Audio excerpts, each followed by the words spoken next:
सरगुजा जिले के लखनपुर गांव में एक अजीबो-गरीब घटना घटित हुई थी। बहुत साल पहले लखनपुर गांव के स्थित ठाकुर बाड़ी आश्रम में कहीं से आकर एक नागा साधु ठहरे थे। उनके चेहरे में बहुत तेज था। साल दर साल उसी ठाकुर बाड़ी आश्रम में रहने से आस्थावान लोगों का आत्मिक लगाव भी नागा साधु के प्रति बढ़ने लगा। अक्सर ठाकुर बाड़ी हरिदर्शन करने वाले भक्त नागा साधु के भी दर्शन कर जाते थे। कुछ जानकार बताते हैं कि लखनपुर गांव सहित आसपास गांवों में जमींदारों की हुकूमत थी। उस वक्त के जमींदार कौन थे? नागा साधु किस सन में लखनपुर राम मंदिर ठाकुर बाड़ी में आकर ठहरे थे?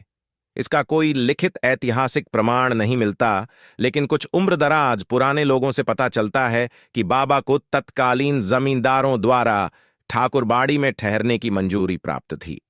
बताते हैं नागा बाबा ने सवारी के लिए एक घोड़ा पाल रखा था। आत्म सुरक्षा के लिए सदैव 2 नाली बंदूक अपने साथ रखते थे। अपने चाहने वालों पर बाबा की असीम कृपा बनी रहती थी। दैनिक रोजमर्रा के जीवन में बाबा ठाकुर बाड़ी राम मंदिर आश्रम में धुनी रमाए ईश्वर भक्ति में लीन रहते हुए अपने दर्शन के लिए पधारे भक्तों से वार्तालाप, कुछ धार्मिक चर्चा करना ही उनकी दिनचर्या थी। नागा साधु कब उठते, स्नान पूजा अर्चना करते कोई नहीं जानता था। बच्चे महिला पुरुष सब उनके अनन्य भक्त हुआ करते थे। नागा बाबा की समाधि आज भी झिनपुरीपारा के समीप बहने वाली चुल्हट नदी के सती घाट के ऊपर विद्यमान है।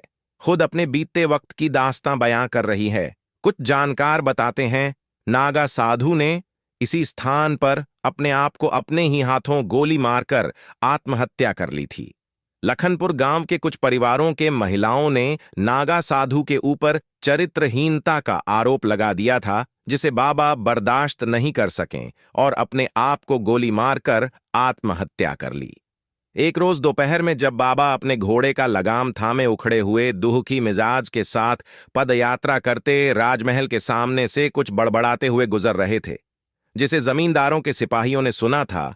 ऐसा जानकर बताते हैं नागा साधु कह रहे थे, इस गांव में बसने वाले लोगों की एवं इस गांव की कभी उन्नति विकास नहीं हो सकती। सदैव दरिद्र दुखी ही रहेंगे, बल्कि दूसरे नगर कस्बे बाहर से आकर बसने वाले लोगों की उन्नति होगी।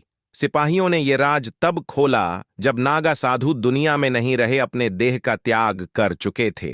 उनका पार्थिव शरीर घने पलाश पेड़ों से आच्छादित सुनसान वीरान से स्थान पर मिली थी। फिर शुरू हुआ उसके श्राप का प्रकोप। बताते हैं कुछ लोग ही नहीं अपितु सारा गांव बर्बाद हो गया। बाबा समाधि ले चुके थे, परंतु गांव के पुराने बाशिंदों पर बाबा के श्राप का वज्रपात होने लगा।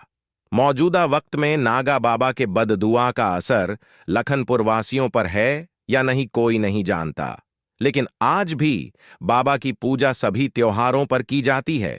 कहानी कैसी लगी कमेंट जरूर करें।